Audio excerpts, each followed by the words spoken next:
skin tags. So this is iris scissor. Just take it very easy, simply. এভাবে উঠে যাবে iris scissor দিয়ে, very easy to remove without এভাবে উঠে যাবে। এটা ভেরি গুড টেকনিক। আমরা স্কিন ট্যাগগুলোকে এভাবে রিমুভ করতে পারি। তারপরে যদি এখানে অল্প পিন পয়েন্টেড কিছু ব্লিডিং হয়, তো সেক্ষেত্রে আমরা কী করব, ইলেকট্রোড করে দিতে পারবো, জাস্ট টাচ করে দেবো। কিন্তু এগুলো সবচেয়ে ইজিলি রিমুভ হয়ে যায় আইরিস সিজার দিয়ে, রাইট?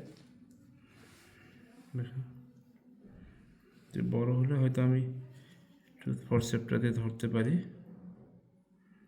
তারপরে আইরিস সিজার দিয়ে জাস্ট করে দিলে easy, very simple and easy. So hold it and with the help of the iris scissor remove.